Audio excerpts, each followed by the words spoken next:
नीते सुधाचरण चंद्रतने नमो करुणाय कारण समुद्रतने नमो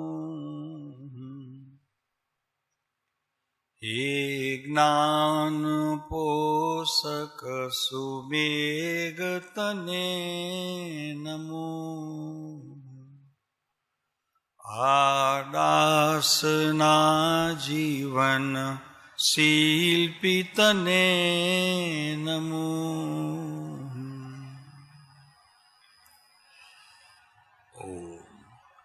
महादेव्याः कुक्षिरत्नम् शब्दधीतर्वात्मजम् श्रीराजचन्द्रमहं वन्दे तत्त्वलोचनदायकम् प्रभुतत्त्वलोचनदायकम् ओम सजात्मस्वरूप परम गुरु।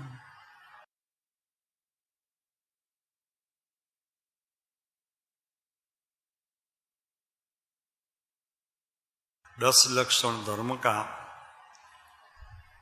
आज 10वां दिन यानी पूर्णाहुति का दिन। वैसे तो कहते हैं पूर्णाहुति, मगर 10 धर्म की न शुरुआत होती है न पूर्णता होती है। वो तो हर पल हर समय आपके भीतर रहते ही हैं। हाँ, इतना हो सकता है आपकी स्मृति कम हो जाए तो उनको याद करने में थोड़ी दिक्कत होती है। बाकी तो 10 धर्म और उनके लक्षण आत्मा के गुण बताए हैं, यानी है पर्याय के, मगर है तो आत्मा के गुण, और वो सत्य गुण है। पर्याय में भी उनकी सत्यता कायम है। तो आज 10 लक्षण पर्व का अंतिम दिन बताया। लिखना तो ऐसा ही पड़ता है ना, क्योंकि कल तो अपन सब छुट्टी पे जाएंगे। धर्म का दिन पूरा हो गया, अब क्या थोड़ा ही करना है। अरुण जी क्या बात है, अब तो नहीं करना ना, फिर 10 लक्षणी हो गया, खत्म, बात पूरी। हमारे कहते हैं गुजराती में कि करया छठना पारणा अने मूक्या उपाश्रय ना बारणा। हम लोग ऐसे कहते हैं, यानी बस खत्म हो गया 10 लक्षणी पूर्व का पर्व का ये जो लास्ट दिन है, तो फिर तो धर्म नहीं, फिर तो कर्म करने की बारी आ गई ना। फिर तो कर्म करने की बारी। ऐसा है 10 दिन धर्म करो और 355 दिन कर्म करो, ऐसा तो होता नहीं है। और सच्ची में वो बात ही नहीं है ठीक से। आज उत्तम ब्रह्मचर्य धर्म का दिन माना जाता है। उत्तम शब्दे मुनि, ये जो है 10 लक्षण में उत्तम शब्दे मुनि के लिए विशेष, क्योंकि उनका पालन होता है गृहस्थ दशा में कम, और मुनि होते हैं अगर तो उनको ये 10 लक्षणी धर्म का नाम दिया है मुनि के धर्म। ब्रह्म का अर्थ किया है अपना स्वभाव, स्वभाव में रमना, स्वभाव में जमना, स्वभाव में ठहरना और स्वभाव की ही वचन से बात करना, उनको कहते हैं ब्रह्मचर्य। चर्य नाम चरना, ब्रह्मचर्य, ब्रह्म नाम आत्मा, उनका स्वभाव। विचरना, उसमें परिणमन करना, लीन होना, सो ब्रह्मचर्य है।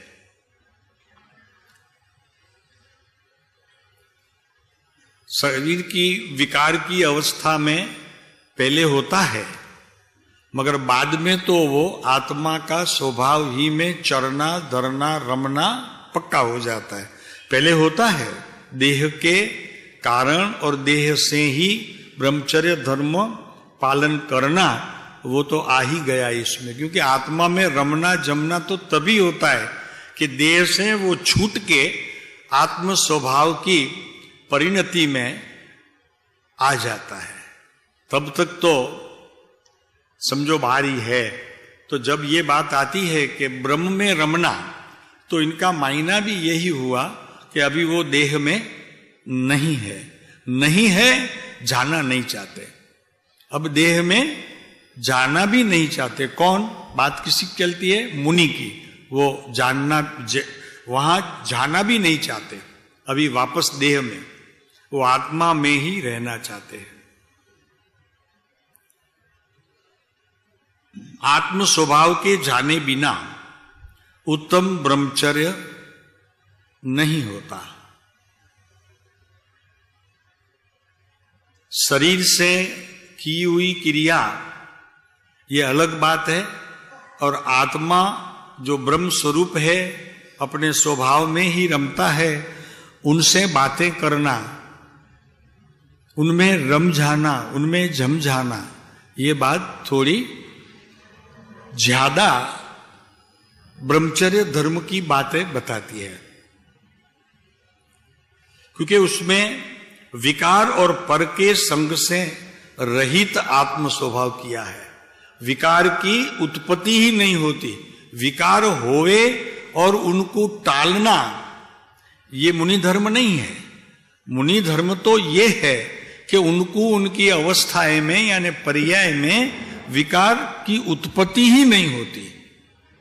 उन्हें कहते हैं उत्तम ब्रह्मचर्य।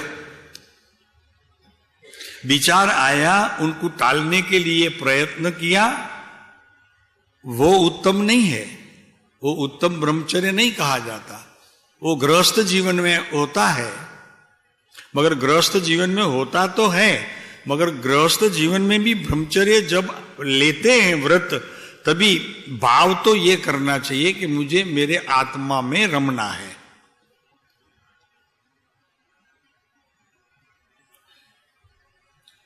और फर्क कितना है? लौकिक जो ब्रह्मचर्य है वो शुभ राग है। वो क्या है? शुभ राग। शुभ राग से धर्म नहीं होता, तो समझो ये धर्म नहीं है। देह के संबंध में जो की हुई क्रिया, उनसे आत्मा को कोई संबंध ही नहीं है। तो देह से किया हुआ ब्रह्मचर्य पालन ये शुभ राग है, धर्म नहीं है। जिसके साथ आत्मा जुड़ी रहती है, हर उपयोग आत्मा का ही हो, ऐसी जब दशा होती है तब वो धर्म कहलाता है। तो उसमें आता है शुद्ध भाव।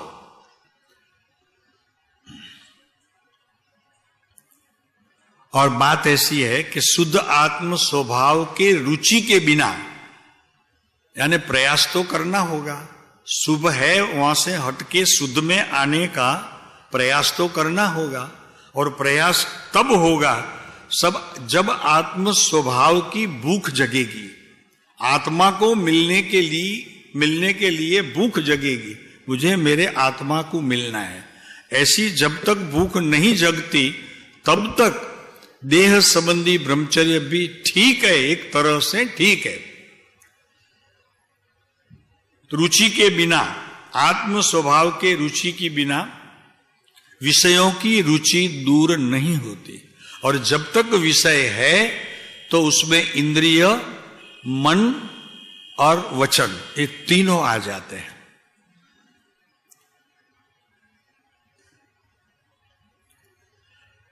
सुख की दशा आत्मा की स्वभाव से उत्पन्न होती है, और विकल्प का जन्म होता है देह, वचन और मन, और उसके साथ जुड़ी हुई हर पल तुम्हारी बुद्धि की, उसमें होता है विकल्प।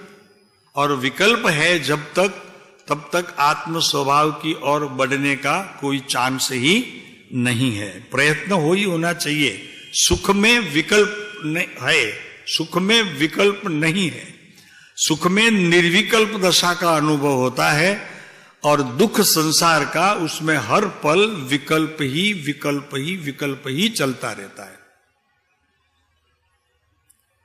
तो क्या करना चाहिए कि पर से बिन स्वभाव की दृष्टि हुए बिना, क्या कहते हैं कि पर से बिन स्वभाव की दृष्टि, पर यानी कौन है? शरीर, इंद्रियां, मन, वचन, ये काय, ये सब पर है अपने से। मैं ये तो नहीं हूं ना, मैं हूं यही देह, मन, बुद्धि, ये तो मैं नहीं हूं। ये तो नक्की है ना कि कुछ गड़बड़ी है इसमें।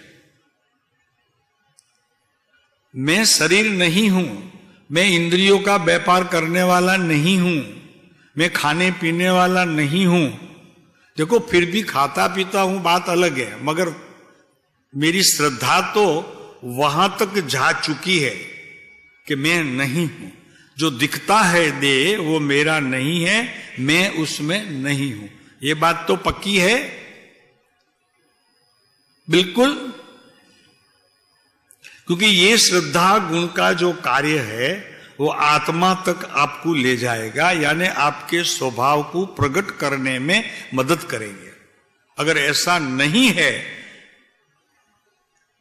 तो समझ लो ऐसे ही एक दिन मृत्यु आ जाएंगे और फिर चार गति के परिभ्रमण रुकेंगे नहीं। अगर परिभ्रमण को रुकना है तो सबसे पहली ये श्रद्धा करनी है कि जो दिखता है मेरा शरीर, मन और वचन, मैं नहीं हूं। कितने तक ले जाना है महेंद्र भाई ये निर्णय को? कहां तक ले जाएंगे? जब तक स्वभाव की प्राप्ति नहीं होती तब तक, आत्म स्वभाव की प्राप्ति और सुख का अनुभव नहीं होता है तब तक ये श्रद्धा में कोई छींदे नहीं डालना। इतनी श्रद्धा आती है ना बात समझ में? आज जरा हिंदी चल रहा है थोड़ा, तो चलता ही है, रोज का है। बाकी अरुण भाई और सब ये यहां तो सब गुजरात वाले हो गए हैं अभी।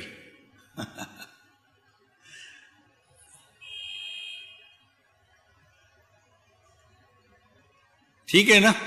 बिल्कुल।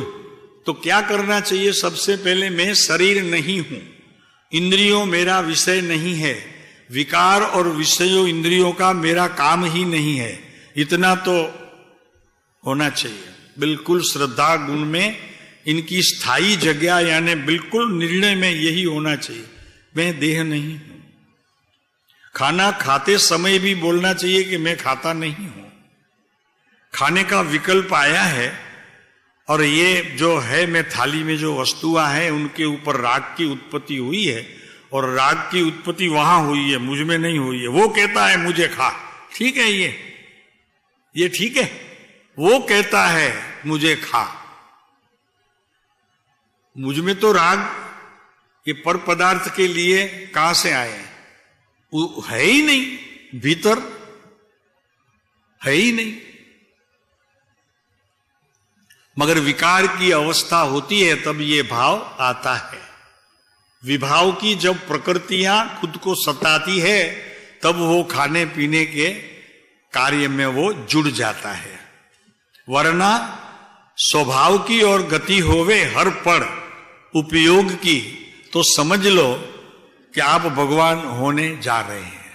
अरुण भाई होना तो भगवान ही है एक दिन, क्योंकि आप भगवान के काम करते हैं तो भगवान तो एक दिन लेके जाएंगे आपको, कि चलो अब अरुण भाई यहां नहीं रहना, तुम्हारा यहां काम नहीं है, मैं ले जाऊं आपको जहां मन की, इंद्रियों की, विषय की, विकारों की, वचन की कोई अस्थि ही नहीं है।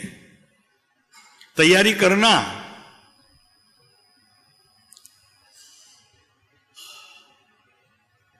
तो बिन स्वभाव की दृष्टि हुए बिना, यानी विवेक ज्ञान प्रकट हुए बिना, स्व और पर का भेद ज्ञान किए बिना, सच्ची बात यह है कि पर मेरे में है ही नहीं। पर की जो ज्ञान में उत्पत्ति होती है वो कोई पूर्व कर्म की देन है, उससे उत्पत्ति होती है, मगर अभी मैं जागृत हुआ हूं, मेरा उसमें कुछ लेना देना नहीं है। ऐसी अगर श्रद्धा एक दिन जम जाए तो समझो कि आपका मोक्ष राह देख रहा है। तो पर से भिन्न स्वभाव की दृष्टि हुए बिना, दृष्टि का विषय इतना सूक्ष्म होना चाहिए कि देह तक, मन तक, बुद्धि तक, वचन तक तो पहुंचता है, मेरे आत्मा तक क्यों नहीं पहुंचता? जहां ज्ञान से भरा हुआ पूरा समुद्र छलक रहा है, वहां एक ही ज्ञान ही है, ज्ञान ज्ञान ज्ञान ज्ञान, और मैं वही करता हूं। अज्ञान में भी तो ज्ञान का तो भाग है ही, होता अज्ञान है, मगर अज्ञान में ज्ञान तो होता ही है, क्योंकि ये अज्ञान है और ये मेरा ज्ञान है, ऐसे भेद ज्ञानियों को होता है हर पल। तो ये समझ लो कि जब भी अज्ञान होता है तब ये अज्ञान को जानने वाला ज्ञान भी होता है, वहीं पे होता है। मैं अज्ञानी हूं कहने वाला कौन? मैं अज्ञानी हूं, मेरा मिथ्यात्व अब तक गया नहीं है कहने वाला कौन? ज्ञान ही कहता है। तो देखो, बात तो सबसे बढ़िया ये है कि मुझे वेद ज्ञान करना नहीं है। वेद ज्ञान करना नहीं है, भेद तो हो रहा है, और जो सच में ज्ञान है वहां ठहरना है बस, और अज्ञान से छूटना है। वेद ज्ञान करना भी नहीं है। वैसे कहा है समय सार में, एक कड़स में, कि वेद ज्ञान तो चल रहा है, मगर उपयोग मेरा दूसरी जगह होने से मैं उसे समझ नहीं पाता। इसके लिए पर की क्रिया का मैं करता हूं, पर भाव की क्रिया करता हूं मैं, ऐसा अज्ञानी को ऐसे भ्रम होता है। भिन्न स्वभाव की दृष्टि, કૃપાળુદેવે કીધું છે ને, દ્રષ્ટિનો વિષય ક્યાં કહ્યો છે પદમાં? मात्र दृष्टि की भूल है, मार्ग साचा मिल गया, छूट गयो संदेह, होता साजो जल गया, भिन्न किया निज दे। आमा छे ने, आमा ज पद छे ने, आमा नहीं हो। भिन्न भिन्न मत देखिए भेद दृष्टि नो ये, भिन्न भिन्न मत देखिए। आ पदमा छे कि दृष्टिनो विषय ज्यां सुधी हजी स्थूल ने पकड़े छे ત્યાં સુધી આત્માને ને આપણને બહુ દૂરી છે, પણ એ જ વિષય, દ્રષ્ટિનો એ જ વિષય ભીતર રહેલું પરમાત્મ તત્વને જે દિવસથી ઓળખવા પ્રયત્ન કરશે તે દિવસથી જ મન, બુદ્ધિ, દેહ અને વચન આ ત્રણેયનો મારામાં અભાવ પ્રવર્તતો, જ્ઞાનમાં પ્રવર્તતો, મારી શ્રદ્ધા ગુણમાં આ જ ભાવની રમત શરૂ થઈ જશે। પણ પ્રયોગ કર્યા વગર, પ્રયોગ તો કર્યો નથી, હજી શરૂઆત તો થઈ નથી, પ્રયોગ કર્યો નથી કે મારી દ્રષ્ટિમાં, જેમ કૃપાળુદેવે કહ્યું ને કે સદૈવ સૂક્ષ્મ બોધનો અભિલાષી, સદૈવ હંમેશા સૂક્ષ્મ બોધનો અભિલાષી। તો સૂક્ષ્મ બોધ એટલે આત્માનો બોધ, જ્યાં ભલે મારી મતિ નહોતી પહોંચતી, મારી મતિ નથી પહોંચતી, પણ મારું જ્ઞાન તો પહોંચે છે। અજ્ઞાનપણે પણ અત્યારે પરિણમન રૂપ રહેલો મારા જ્ઞાનની જે કડીઓ છે એ તો ત્યાં પહોંચે જ છે। ખબર પડે છે મને કે આ પહોંચ્યો અને નથી પહોંચ્યો, અનંતકાળમાં એ પણ ખબર છે, અને પહોંચેલાની ખબર ત્યારે પડશે કે જ્યારે એ પહોંચશે। तो दृष्टि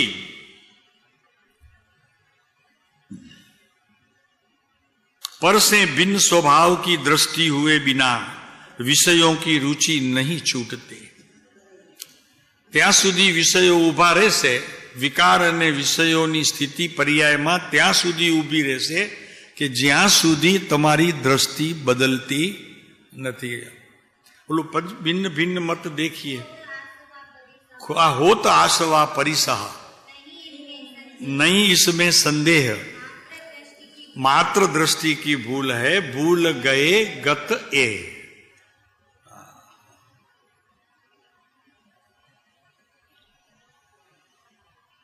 કૃપાળુદેવે પણ ગજબ લીધું છે આ બધા પદોમાં. છે તો નાની નાની વાત પણ એટલી ચોટદાર છે કે જીવ એક વખત તો વિચાર કરતો જાય કે આ દ્રષ્ટિ શું, આ ભિન્ન ભિન્ન દેખવું શું. હા, આ બધી એકદમ આમ નજર કરીએ અને થોડુંક ચિંતન કરીએ ને તો એ પુરુષની શક્તિનો આપણને ખ્યાલ તો આવતો જાય. માત્ર દ્રષ્ટિ કી ભૂલ હૈ, ભૂલ ગયે ગત એ. ગત શબ્દ ગત એટલે શું? ભૂલ ગયે ગત એટલે ચાવી ભૂલી ગયો. મારે સૂક્ષ્મ દ્રષ્ટિથી વિચારવું જોઈએ, સતત આત્માની જ ચિંતન કરવું જોઈએ, એ હું ભૂલી ગયો. મારી મતિ ફરી ગઈ. ગત એટલે આપણે છે ને બિલકુલ વગર ગતનો માણસ છે, કાંઈ ખબર નથી કહેતા એમ આપણે કે આને તો ગતાગમ નથી. ગતા પહેલું શબ્દ, ગતાગમ નથી. એમ ભૂલ ગયે ગત એ. આખી આ દ્રષ્ટિનો વિષય આત્માનો ભૂલીને ક્રિયાકાંડમાં એવા રત થઈ ગયા છીએ કે આના તરફ નજર બી જતી નથી. અને આ ભાવમાં આ દ્રષ્ટિનો વિષય છે અને દ્રષ્ટિના વિષયથી જ આત્મા પકડમાં આવશે. બીજો કોઈ ઉપાય છે નહીં. આ વાત પણ પાકી છે. આત્માને મેળવવા માટે, એની પ્રાપ્તિ માટે ખરેખર તો દ્રષ્ટિનો વિષય જ સૂક્ષ્મ કરવો જોઈએ. ત્યારે જ ખરેખર એ ઓળખાશે, સમજાશે અને મણાશે પણ. એક દિવસ મણાશે પણ.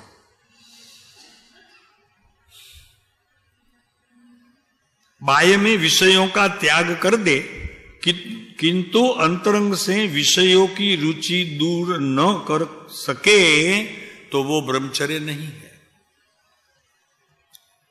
એટલે સારું છે આપણે સાહેબ, આ સ્થિતિ થશે ત્યારે બ્રહ્મચર્યનું પાલન કરીશું આપણે. બરોબર છે ને?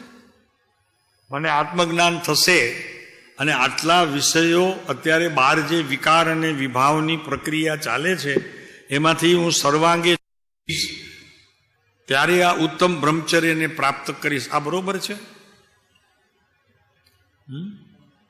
નહીં ને? બરોબર નથી ને? એટલે પહેલા શું કરવું જોઈએ? દેહથી, મનથી, બુદ્ધિથી અને વિચારોથી એને હટાવવું પડે છે. પુરુષાર્થ કરીને એને હટાવવું પડે છે. કોઈ એવો વિચાર બી આવ્યો શ્રાવકને તો તરત જ બ્રહ્મચર્યના વિચાર કરીને ઓલા જે આ ખોટા વિચારો આવ્યા હોય તેને બાજુએ હરસેલવા જોઈએ. એટલો તો પ્રયત્ન મારે કરવો જ જોઈએ. विषयों की रुचि दूर न करे तो वो ब्रह्मचर्य नहीं है. स्त्री घर बार छोड़कर त्यागी हो जाए, अशुभ भाव छोड़कर शुभ करे, किंतु उस शुभ भाव में जिसे रुचि एवं धर्म बुद्धि है उसके वास्तव में विषयों की रुचि दूर नहीं हुई है.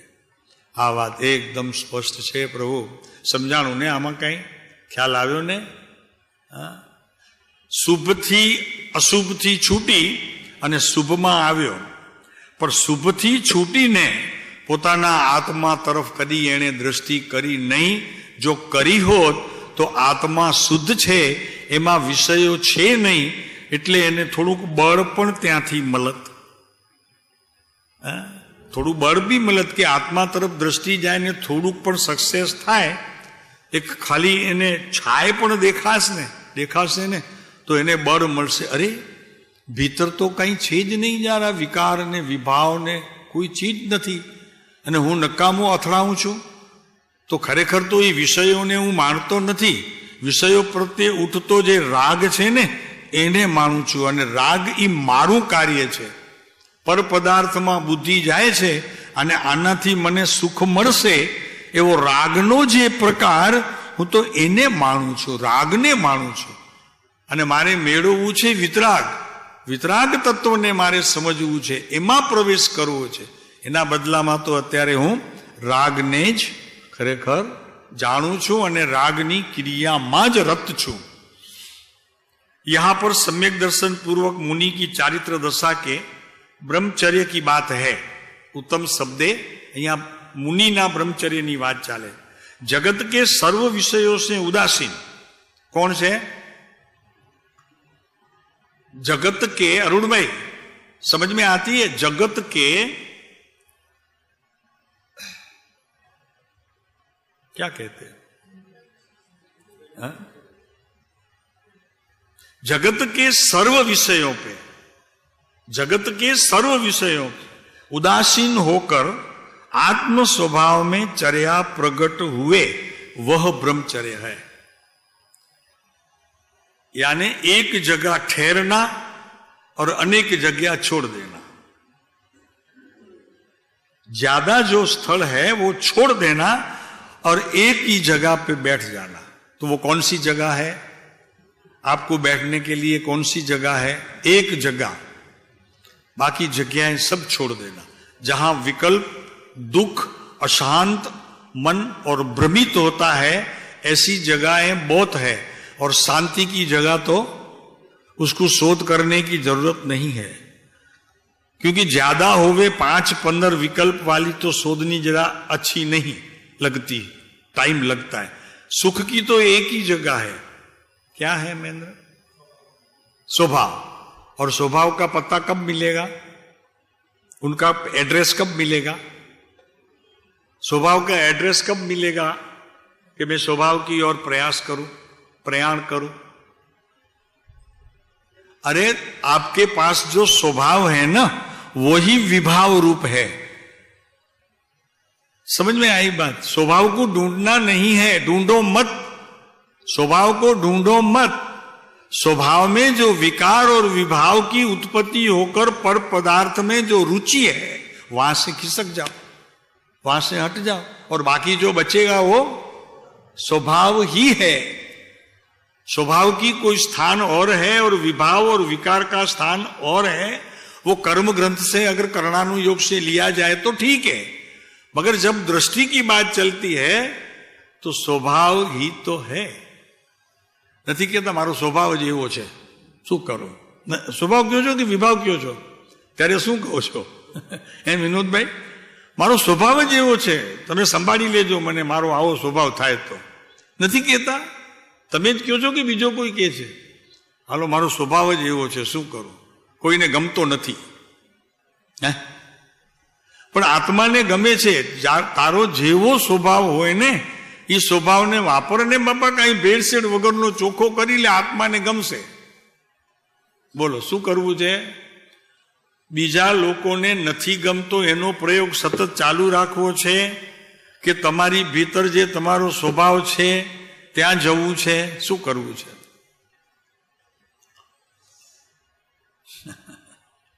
દેવરાજભાઈ શું કરવું છે? આ બહારનો સ્વભાવ તો નથી ગમતો ઘણાને। એ દેવરાજભાઈ છે ને જરા ઉતાવળા છે, બીજું કાંઈ નહીં। પછી દેવરાજભાઈને પૂછવામાં આવે શું વાલા ભાઈ કહેતા હતા? તો કે હા જરાક મારો છે સ્વભાવ એવો। ખરેખર સ્વભાવ તમારો ઉતાવળો છે? ઉતાવળો હોત તો એ ઉતાવળ મોક્ષ તરફ કેમ ન કર્યું? આ વિભાવ તરફ કેમ પ્રયાણ કર્યું? તો ઉતાવળ તો ત્યાં કરવા જેવી છે। અને આમ આપણે બોલી દઈએ અને એમ ખરેખર બોલીએ તો કે બહુ ઉતાવળો સ્વભાવ છે મારો। વાહ, બહુ સરસ, ઉતાવળ જ જરૂર છે।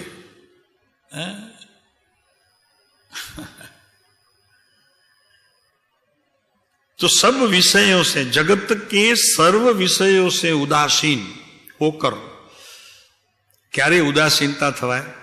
बधा विषयों में, जगतना जेटला विषयों छे, पदार्थों छे, वस्तुओं छे, एना माटे उदासीनता क्यारे आवे?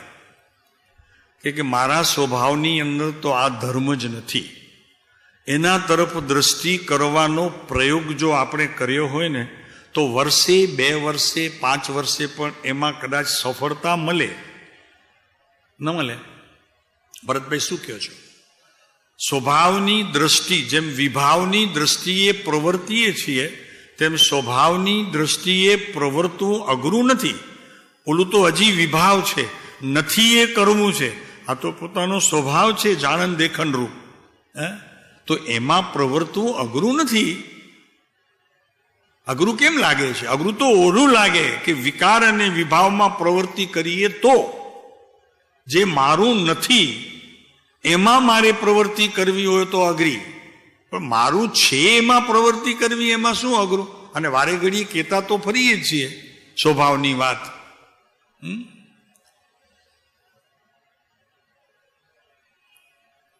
आत्म स्वभाव में चर्या प्रकट हुए वह ब्रह्मचर्य है और उसके फल स्वरूप उनको परमात्मा पद अवश्य मिलेगा. या खातरी आपे छे आचार्य पद्मनंदी पंच पद्मनंदी मुनि आज थी 2000 वर्ष पहला खातरी आपे छे कि अमे जे अहींया प्रयोग बताव्यो छे ए प्रयोग जो कोई पण करे तो इसके फल स्वरूप में क्या है?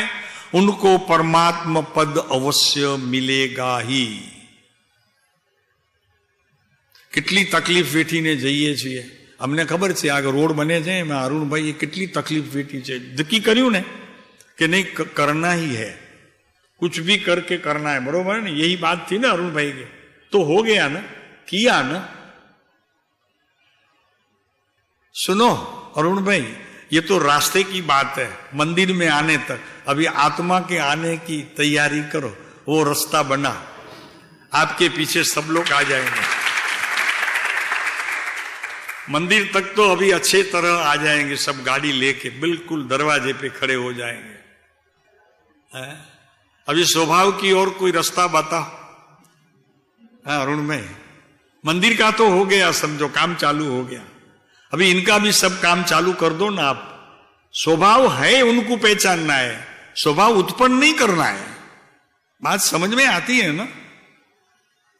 विभाव उत्पन्न होता है और मैं करता भी हूं विकल्प करके, मगर स्वभाव को तो ऐसा कोई कार्य करना ही नहीं है. स्वभाव तो है ही. क्या स्वभाव है? स्वभाव क्या है? जानना और देखना. और मैं क्या करता हूं? जानता भी हूं और देखता भी हूं और उनके अलावा और कुछ भी करता हूं. उनको फिराने की, आगे पीछे करने की, दूसरे की मिलावट करने की. अभी तो बहुत खराब है, कायदा खराब आ गया है मिलावट का. मिलावट नहीं करना, स्वभाव में विभाव का मिलावट नहीं करना. अगर हो गया मिलावट आपसे दंड पड़ेगा.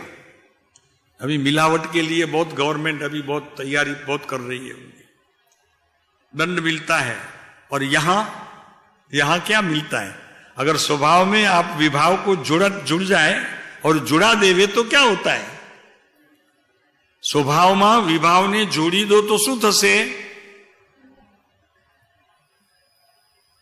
स्वभाव ने विभाव में जोड़ी दो तो शू थशे? देवराज भाई नहीं खबर पड़ती है शू कहे? दुख. हाँ दुख तो पछी लागशे, पहला तो लाकड़ी लेशो तमे. साला मारा स्वभावनी तू बात करे, साला बदमाश तारो स्वभाव केवो छे मने खबर छे, बीजाना स्वभावनी खबर छे ने पोताना स्वभावनी खबर नथी. मजा जुओ, आम गरम थाय ने त्यारे कही दे. हाँ कही दे कि नहीं? भरतभाई शू छे? अरुणभाई साची बात छे कि नहीं? मेरे स्वभाव की बात करता है, तेरा स्वभाव कैसा है मुझे पता है. अच्छा दूसरों का स्वभाव का पता है तुझे, और तेरा स्वभाव का भी तुझे पता तो है, बाहर नहीं लाता. स्वभाव बड़ी चीज है. स्व यानी अपना और भाव. तो स्वभाव तो होता है वितराग, राग रहित जिसमें प्रक्रिया चल रही हो उनको कहते हैं स्वभाव. और कार्य में यही आता है कि जो भी घटनाएं घटती है विश्व में और मेरे घर में, मेरे कार्य में, तो उसको देखना और जानना. दो क्रिया के सिवाय तीसरी कोई क्रिया मेरी नहीं होती. समझो, मेरी नहीं होती. बाकी जो होती है उसके अलावा जो क्रियाएं होती है उसमें शायद मैं हूं, कभी होता भी हूं और कभी नहीं भी होता. विभाव की क्रिया में मैं नहीं होता, स्वभाव की क्रिया में होता हूं. विकार की उत्पत्ति में मैं नहीं होता, मानता हूं मैं हूं, इसके लिए मरता हूं. मौत कब आती है? कि विभाव और विकार की क्रिया या मौत की क्रिया मेरी है, उनका डर लगता है, घबराहट सी होती है, तो उसी समय समझ ले तू मृत्यु की ओर जा रहा है। वही समय से शुरू होता है तेरा मृत्यु। बाकी मृत्यु है ही नहीं। वैसे निर्णय अगर स्वभाव कर लेवे, परावर्तन होगा, यहां से छूट के कहीं देवलोक में जाएंगे, मगर मृत्यु तो मेरा है ही नहीं। महेंद्र भाई ठीक है, मृत्यु है नहीं है, तो फिर डर काय का? परावर्तन होना है। तो अभी मैं कुकमा में हूं, परावर्तन होगा बंबई जाऊंगा, और इससे आगे परावर्तन होगा तो लंदन जाऊंगा, इससे आगे परावर्तन होगा तो अमेरिका जाऊंगा। परावर्तन में इतनी घबराहट क्यों है? क्योंकि आपके साथ स्वभाव ही चलेगा और विभाव भी चलेगा, दोनों चलता है। यहां जो है वो किसको छोड़ना नहीं है, सब साथ में आएंगे, फिक्र मत करो। विभाव भी आएंगे, स्वभाव भी आएगा। क्योंकि विभाव को जानने वाला अगर पदार्थ नहीं आएगा तो ये विभाव है, जानेगा कौन? तो ये बात ब्रह्मचर्य की होती है। ऐसे बहुत है कुछ, मगर आज तो सब आ गया। पूजा में कितनी बातें आ गई, पूजा में तो पूरा आ जाता है। ये जो विधान है राजमल जी पवैया के, इतनी बड़ी बनाई है ये विधान के पूरे जिनके इसके वेद है ना ब्रह्मचर्य के, सब आ गया, सब आ जाते हैं। और सबको याद करके मैं उसको अर्घ देता हूं। वो अर्घ इसके लिए देता हूं कि अब मैं वैसा नहीं समझूंगा, अब मैं वैसा नहीं करूंगा। इसके लिए अग्नि में मैंने छोड़ दिया स्वाहा। और वो अग्नि नहीं है, मगर स्वाहा जहां किया ना, तो उसका मतलब ही यही हुआ कि मैं छोड़ रहा हूं, अभी नहीं करूंगा। विकार की स्वाहा की स्थिति ऐसे आती है। और मोक्ष फल प्राप्त है फलम निरूपामिति, स्वाहा जब छोड़ता हूं तो ये फल मेरा नहीं है, ये ज्ञात होना चाहिए। फल मेरा नहीं, ये मेरा तो मोक्ष है। और जो फल है वो मोक्ष के साथ ही जुड़ा हुआ है। वो बादाम नहीं है, वो गोला नहीं है ना, वो गोला नहीं है। गोले में मोक्ष नहीं है, नहीं तो मोक्ष हो जाता ना। दूसरे दिन भले ये चेतन बैठा रहे अकेला, तो कि सभी लोग कहां चले गए हैं? तो कि तूने गोला दिया ना, मोक्ष फल प्राप्त है फलम निरूपामिति से, सब लोग चले गए। कहां चले गए? तो कि मोक्ष में। तो कि मुझे पता ही नहीं चला, मुझे क्यों छोड़ के गए? तो कि तू तो बुलाता था, रखते तू कहां थे? रखते तो हम थे।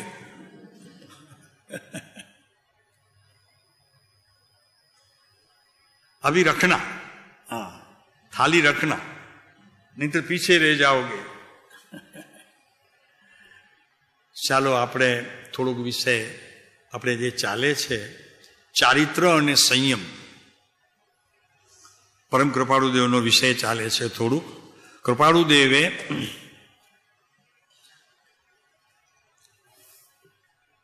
ત્રિવિધ સંયમની યોજના પહેલા કાગળ ઉપર કૃપાળુદેવે લખી અને પછી કરવાનું વિચાર્યું. યોજના બનાવી કૃપાળુદેવે પેપર ઉપર કે મારે મોક્ષે જવું હોય તો શું છોડવું જોઈએ, કોને ડિલેટ કરું અને કોને એડ કરું અને કોને ડિલેટ કરું. બરોબર છે? તો કૃપાળુદેવે યોજના બનાવી. આપ પણ બધા મોક્ષ માટે જ અહીંયા આવ્યા છો. અમને તો એમ લાગે છે કે મુંબઈથી અહીં પધારવાનું તો કારણ તમારું સીધું છે, સુખ જોઈએ છે આત્માનું. તો યોજના કરી કાગળ ઉપર. પહેલા આ લોકો બધા આટલું કામ કરે છે ને અહીંયા, તો બધું પહેલા પેપર ઉપર હોય, બધું જ પેપર ઉપર હોય. પેપર ઉપર થઈ ગયા પછી નાનું મોડલ બનાવે, તો પછી મોડલમાં આવે, મોડલ પછી આ કામ શરૂ થાય. બરોબર છે વિજય? એકદમ. તો આપણે શું કર્યું? પેપર ઉપર વર્કઆઉટ કર્યું કે મોક્ષે જવું હોય તો મારે શું શું છોડવું જોઈએ અને શું ગ્રહણ કરવું જોઈએ. કોણે બનાવ્યું છે? આંગળી ઊંચી કરી શકશે કોઈ? કે મોક્ષે જવા માટે, સાચા સુખની પ્રાપ્તિ માટે પેપર વર્ક બહુ જરૂરી છે. અને એ પેપર વર્ક જે ખરેખર પેપરના માલિક થઈ શકે એવા ગુરુઓને આ અર્પણ કરવું પડશે. તમે આંગળી આમે ઊંચી ન કરી, તમારી આંગળી ઊંચી થવી જોઈએ. તમે મને લખીને આપ્યું છે બધું, મોક્ષે જવાની બધી. ભરતભાઈ તમને વાત કરું છું, તમારી મેં હજી કાલે જ કાગળ જોયું હતું ફાઇલમાં, કાલે જ નીકળ્યું તમારું કાગળ, વળી પાછો ફેરવતો હતો. એટલે ખ્યાલ આવ્યો તમને? હવે પ્રોગ્રામ બનાવો. પ્રોગ્રામ, યાત્રા જાઓ છો ત્યારે પણ પ્રોગ્રામ બનાવો છો, 5-6 સ્થળ હોય ત્યારે. તો કે પહેલા અહીંયા, ત્યારે વળી બીજો કોઈ બોલે નહીં આ બરોબર નહીં થાય. પહેલા આપણે છે ને ત્રીજી જગ્યાએ, એમ કે ઉપરથી બધા 6 હોય ને જગ્યાએ, તેમાં ત્રીજી જગ્યાએ પહેલા જઈશું ને તો પછી ઠીક થશે. તમે નીચેથી ઊભા થઈશું ને તો પછી નહીં ચાલે. અને જે જઈ આવ્યા હોય એને ખબર હોય ને. હમણાં જવું છે ઘણાને, ગોમતગીરી જઈએ છીએ આપણે, ગોમટેશ્વર. आना है अरुण भाई, बाहुबली देखो, जा रहे हैं हम लोग जनवरी में 8 तारीख यहां से निकल रहे हैं 8 तारीख को. नहीं देखो जरा, होवे तो चलेंगे साथ में, और क्या है. अभी हम है ना, आपको हमारा करना चाहते हैं. आप नहीं होंगे तो फिर तकलीफ होगी हमको. जुड़ जाओ हमके हमारे साथ. गोमटेश्वर जा रहे हैं. हाँ, વાત આપણી ચાલતી હતી કે ગોમટેશ્વર જઈ અને પછી બધા પ્લાન બનાવી રહ્યા છો કે આપણે મૂળ બિદ્રી સુધી જવું છે, રાઈટ? કુંદ્રગીરી ને?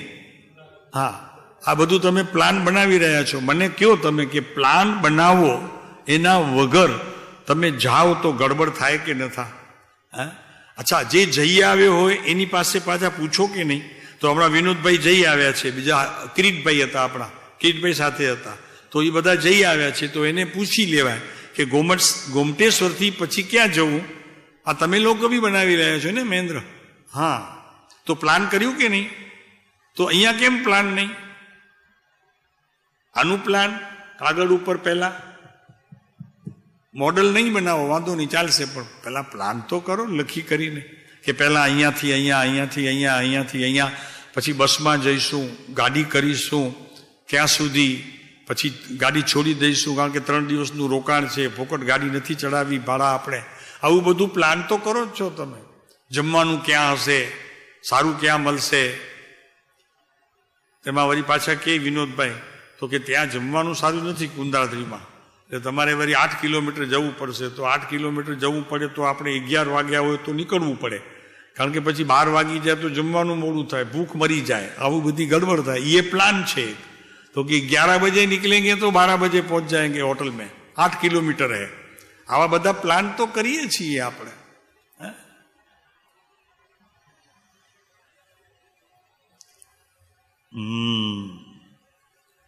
પરમ કૃપાળુ દેવે ત્રિવિધ સંયમની યોજના આ પ્રમાણે કરવા ધારી છે.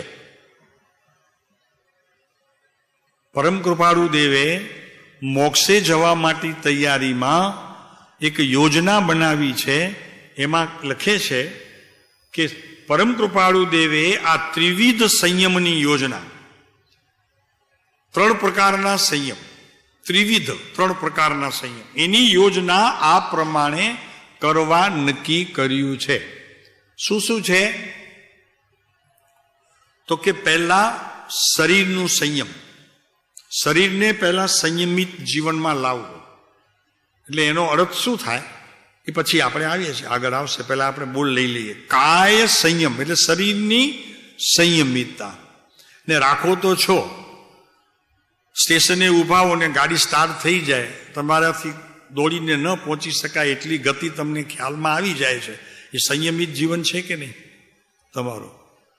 હજી થોડીક સ્ટાર્ટ થઈ હોય ત્યારે તમે સળીઓ પકડીને ઉપર ચડો, પણ પછી જરાક સ્પીડ પકડી લે તો તમારું જીવન શું થઈ જાય છે? ત્યારે સંયમિત થઈ જાય છે. રસગુલ્લા 5 ખાઈ લીધા, 4 ખાઈ લીધા, 3 ખાઈ લીધા, હવે જગ્યા નથી, તો શું થયું? સંયમિત જીવન થયું. શું થયું? संयमित जीवन थયું. तो कि नहीं बस अब नहीं चाहिए, हो गया, अपना अभी नहीं, अभी अरे एक खा लो, एक खा लो, नहीं नहीं नहीं, अभी नहीं, अभी नहीं, अभी नहीं. આ બધું સંયમિત જીવન છે. ને આપણને આવડે છે સંયમિત. રોટલી તમે ઘરમાં 3 જણા હો તો 40 બનાવતા હશો નહીં? કેટલી બનાવો છો બેનો? 3 જણાને રોટલી કેટલી જોઈએ? કેમ બોલતા નથી? ખબર નથી કેટલી જોઈએ? 3 જણાની રસોઈ બનાવવી હોય તો દાળ કેટલી જોઈએ, શાક કેટલો જોઈએ? એ તમારું સંયમી છે. શાક પડ્યો છે ઘરમાં, ફ્રીજમાં પડ્યું છે, કારણ કે 4 દિવસનું સાથે લઈ આવ્યા છીએ, તો 4 દિવસનું ભેગું બનાવી લ્યો છો, તો તમે સંયમિત છો. તમને ખબર છે કે આટલું જ જોઈશે. એમ અહીંયા આ શરીરની સૌથી પહેલા કેટલું એને જોઈશે, કેટલું એને આપવું જોઈએ, આ બધાનું કૃપાળુ દેવે અહીંયા કાય સંયમ પહેલા નક્કી કર્યું. શરીર સંબંધીનો સંયમ. કેટલી રોટલી ખાવી? તો કે 1 અગર 2. બરોબર છે? સાધકને 2 રોટલીથી વધુ તો ખાવી જ ન જોઈએ આખા એ દિવસ દરમિયાન. સાહેબ આ વળી પાછી ભેગી વાત કરી રહ્યો છો, મરી ગયા. 2 રોટલીનું હમણાં જ નિયમ, 2 રોટલી, વધુ નહીં. સાધક જીવ 2 રોટલીથી વધુ ખાય નહીં. કેમ કે કામ નથી કાંઈ. ખેતરે જતા હો તો 4ની છૂટ. ખેતરે નથી જતા, માટી ઉપાડતા નથી, ચાસ પાડતા નથી ખેતરમાં, એટલે રોટલી 1 અગર 2, વધુમાં વધુ 2. અને તમે સમજી લેજો, આ રોટલી 2 છે ને તમારા જીવનમાં ઇનફ છે, શરીરના પોષણ માટે ઇનફ છે. અને બાકી જેટલું પછી ખાવ છો ને એ બધું ગટર માટે. સમજી લેજો, બિલકુલ પાકી વાત છે. તો કાય સંયમ. અને કાય સંયમમાં એક બીજી વાત આવે. આપણી બાજુમાં કોઈક બેઠો હોય તો પગ પોળા કરીને આપણે બેસીએ, પણ ખરેખર બાજુમાં કોઈ બેસવા આવે ને તો થોડુંક સંકેલી જવું જોઈએ, કારણ કે બીજાને તકલીફ ન થાય. પણ ઘણાની ટેવ હોય છે, એવી આદત હોય ઘણાને કે આમ બાજુમાં આવે ને કોઈ તો જાણી જોઈને, વિનોદભાઈ તમે મુંબઈમાં તો આપણને ઘણો અનુભવ થાય, જાણી જોઈને પગ પોળા કરે. એટલે આપણે સંકેલાતા જઈએ અને પછી એટલું આપણને એ શરીર પોળું કરે, પગ આમ આમ આમ આમ કરતો જાય. એટલે પછી આપણને એને કેવું પડે તો આપણી સામે આંખો કાઢે, અને જરાક બળવાનું હોય તો ચૂપ બેસ, ક્યાંય આપણે ચૂપ જ બેસવું પડે, કારણ કે આપણને ખબર હોય કે પહોંચશું નહીં એની જોડે. એ કાય સંયમતા. બને તેટલી 14 રાજલોકની અંદર 6 દ્રવ્ય છે. એ 6 દ્રવ્યમાં જેટલું આપણે આમાં રોકાણ કરીએ છીએ ને એટલું આપણું દેહ પ્રમાણ છે. તો બને તેટલું અવકાશમાં પણ જેટલું બને તેટલું શરીર વધારવું પણ નહીં, મર્યાદા રાખવી. 6 દ્રવ્યમાં મર્યાદા કીધી છે. અને જેટલું બને તેટલું સંકોચીને રહેવું. જોજો તમે એક વખત તમે પ્રયોગ કરજો. એક વખત ગમે તેમ બેઠા હશો અગળની જેમ, સાવ બિલકુલ ઠેકાણા વગરના, અને એક વખત એટેન્શનમાં શાંતિથી હશો તો આનંદ ઘણો હશે, નહીં? કાય સંયમતા. એ કૃપાળુ દેવે પહેલી યોજના કરી કે જ્યાં બી બેસવું, જ્યાં બી જવું, શરીરને સંકોલીને લેવું. ભગવાનના મંદિરમાં જઈએ ને ત્યારે ભગવાનની સામે પણ ગમે તે રીતે નથી બેસાતું, એ યોગ્ય નથી. ભગવાનનો અવિવેક છે, બિલકુલ અવિવેક છે. અને આની અસર ધીરે ધીરે તમારા આત્મા પર પણ જાય છે. તમને ખબર છે ગુરુદેવે શું કીધું છે? ચક્રવર્તી ભગવાનને દર્શન કરવા માટે જાય ત્યારે ગુરુદેવે શબ્દ વાપર્યો છે,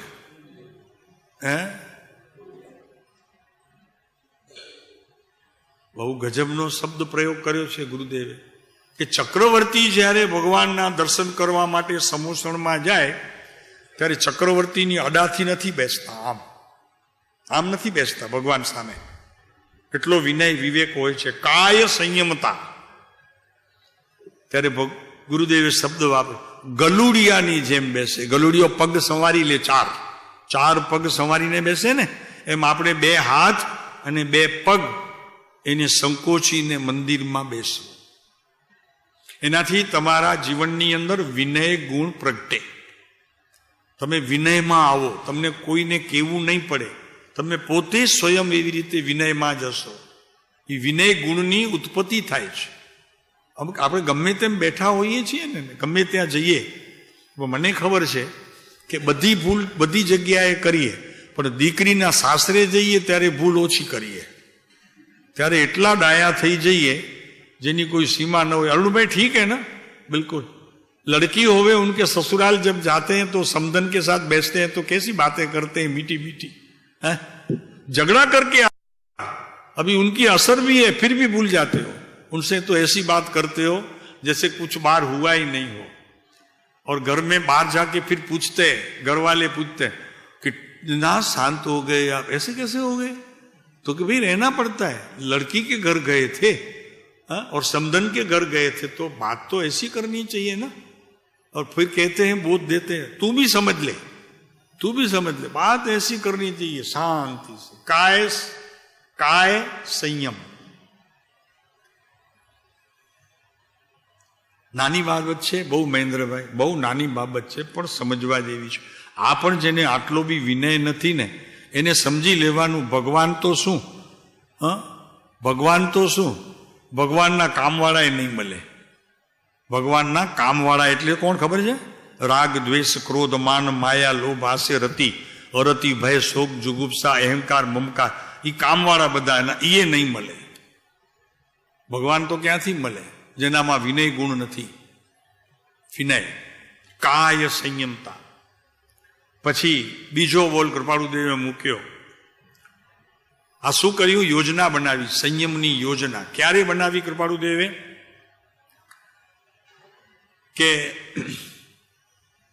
પોતાને જે કંઈ પ્રાપ્ત કરવું હતું, આત્મિક સુખ, કે જે મહાવીરના સમયમાં ન થયું, એ સુખની પ્રાપ્તિ મહાવીરના સમયમાં ન થઈ. બિલકુલ ફેક્ટ છે ભરતભાઈ. જો થઈ હોત તો આપણી વચ્ચે અત્યારે હોત નહીં. એ આપણા માટે એ પુરુષે ત્યાં લીધું નહીં હોય, કદાચ એવું હોય.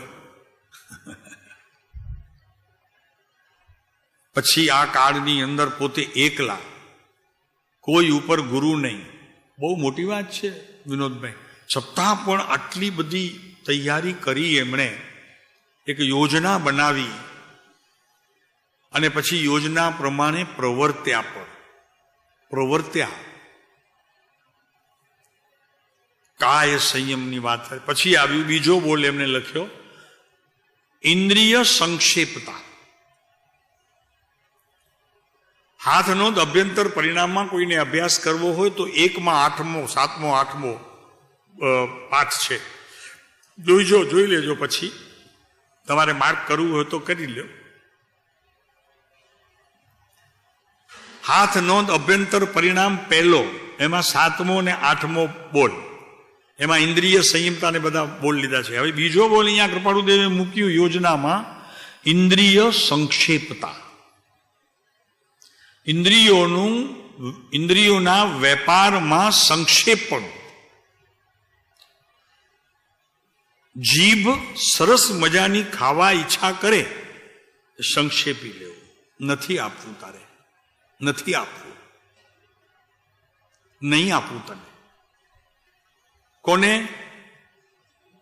કોને નહીં આપવું?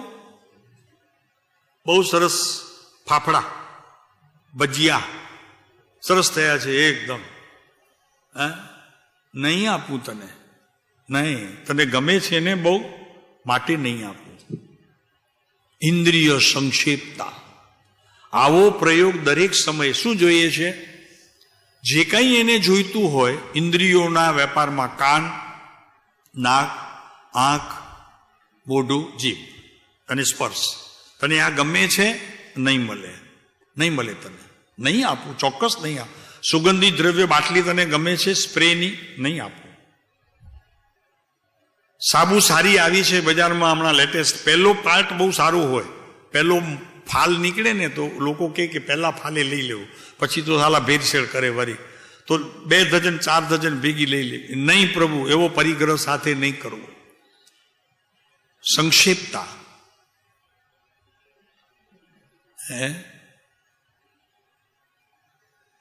ઇન્દ્રિય સંક્ષેપતા.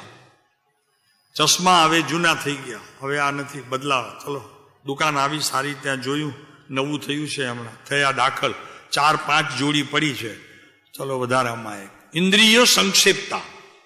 પરિગ્રહમાં બી જાય અને એનું સંક્ષેપ પણ રહે.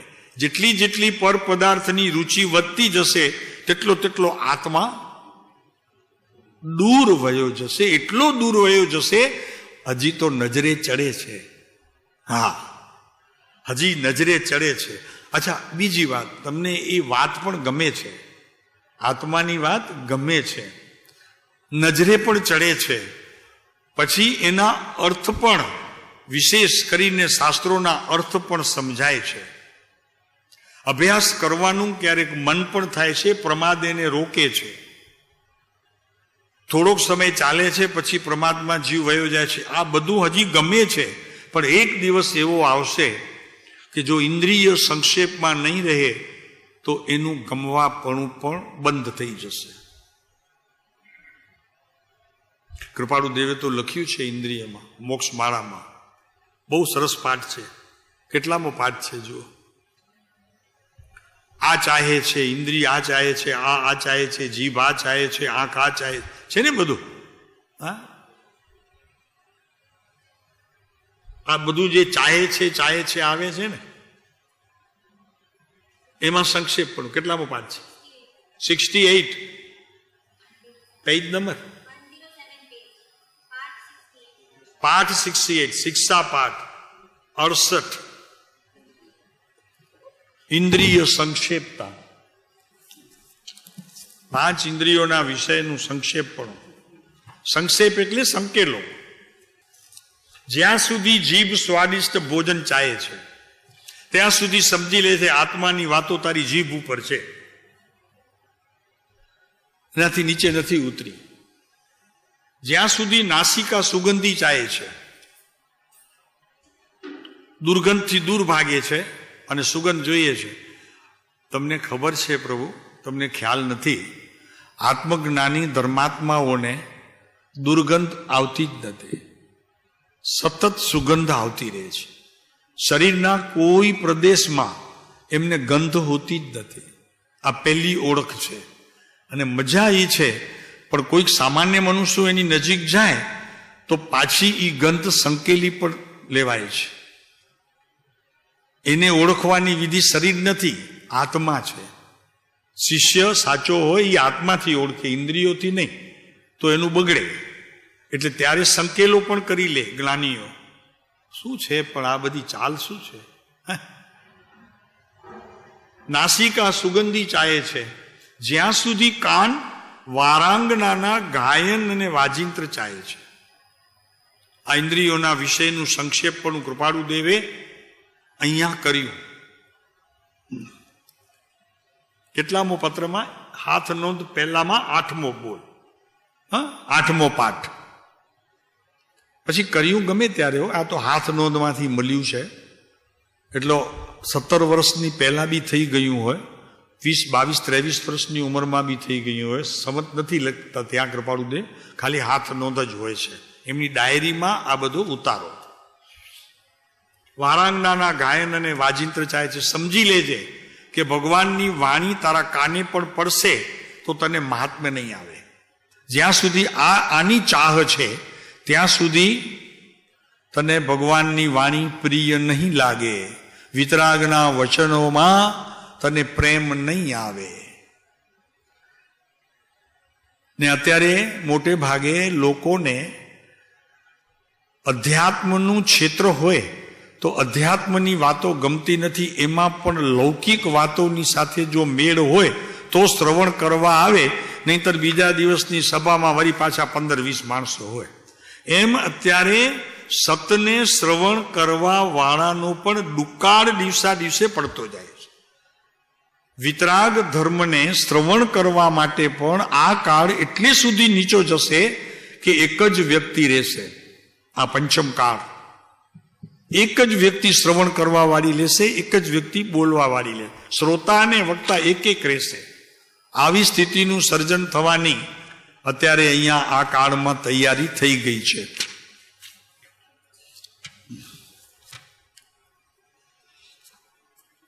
તો આખો પાઠ આ વાંચજો, અને વિશેષ તમારે શ્રવણ કરવું હોય તો એના પ્રવચનો બી થયા છે મોક્ષ માળાના, એ બી સુંદર છે બહુ.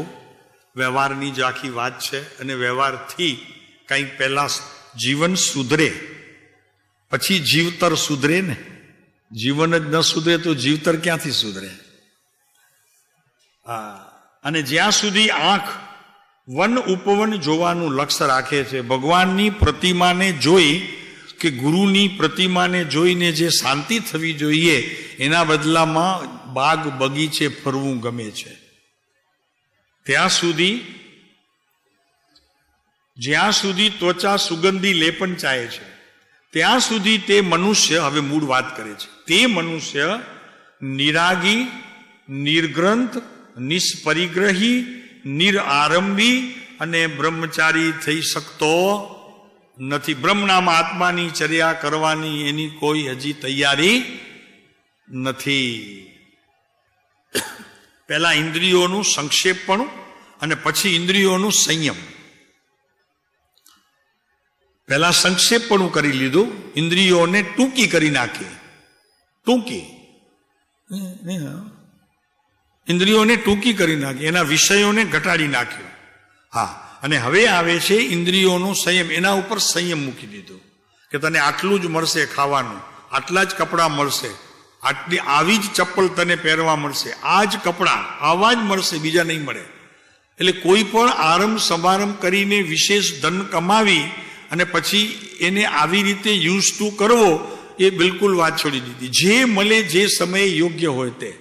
એટલે એને અહીંયા લીધું એમણે ઇન્દ્રિય સંયમ, એને સંયમમાં કર્યું. ખાવાની વાતમાં સંયમ, પીવાની, સુવાની, ફરવાની, બધામાં સંયમ. ચાલુ છે કાશ્મીર? કાશ્મીર જવું છે મહેન્દ્ર?